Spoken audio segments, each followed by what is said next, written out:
Resuming February. February 14th. Valentine's Day. The Frog Prince. A German story. Long ago and far away, there lived a lonely princess. One morning, the princess wandered beyond the palace garden into the wood, throwing and catching her golden ball. Suddenly, a stag leaped across her path and she missed her catch. The golden ball bounced off a log and fell into a deep, dark pool. The princess stared into the water, but she couldn't see even a glint of gold. She began to cry. As her tears dropped into the pool, two glassy eyes blinked up at her. Out of the water clambered a frog. "Ah!" the princess shuddered. She hated slimy creatures. But, to her surprise, the frog opened his mouth to speak. "Why are you sad, princess?" he asked. The princess was so astonished that she forgot to be afraid. I've lost my golden ball," she answered. The frog hopped a little nearer. "I can fetch it for you," he said. The princess dried her eyes. "I promise you a ruby as big as my thumb if you bring it to me," she said. The frog laughed. "I don't need a ruby," he chuckled.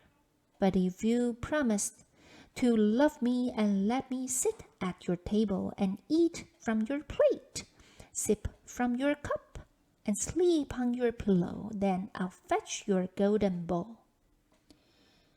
"I promise whatever you wish," said the princess, for the ball was a favorite present from her father, and so the frog jumped into the pool with a splash. Before long, the princess saw something gleam in the murky water, and up came the frog with her ball in his mouth.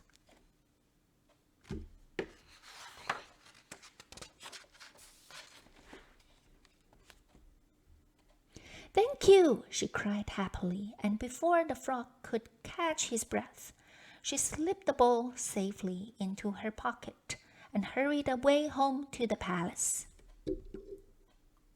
"Wait, take me with you," shouted the frog, but the princess was already too far away to hear. The next evening, the princess was having supper when she heard a tiny croak at the foot of her chair. She looked down and gasped. "What's the matter?" cried the king. "It's a horrid old water splasher," exclaimed the queen. The frog made a bow. "Remember your promise, princess," he said. "I've traveled all night and all day to find you." "What does this mean?" asked the king. The princess explained how the frog had fetched her ball in return for a promise. "Then you must keep your promise," insisted the king. The princess looked at the frog's warty skin and webbed feet. "I can't bear to pick him up, father," she said. But the king only gave her a frown. So the princess laid a spoon on the floor and let the frog hop on board. Then she lifted him onto the table.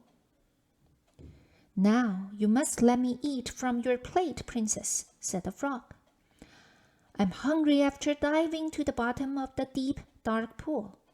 The princess was hungry herself, but she pushed her plate toward him.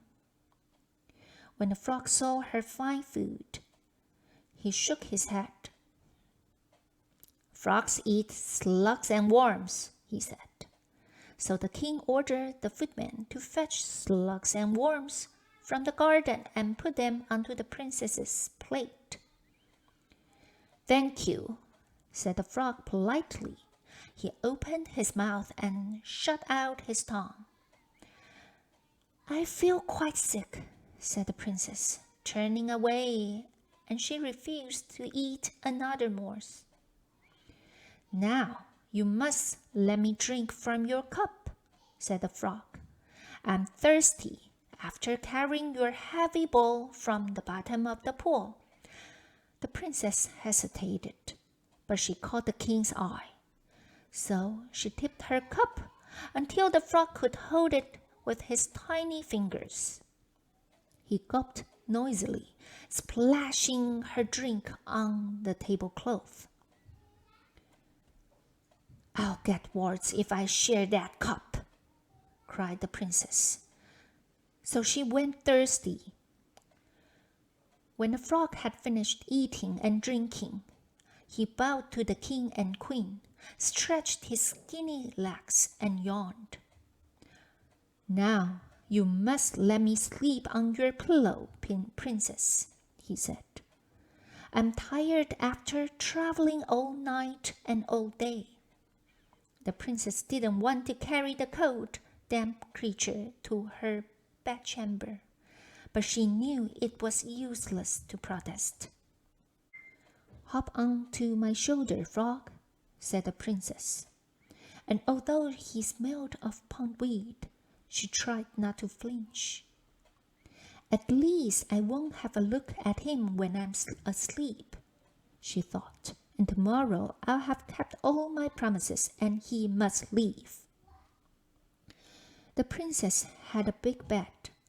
She let the frog sleep on one side and kept herself as far away from him as she could. "Good night, princess," said the frog wearily. "Good night, frog," she sighed, and shut her eyes tight.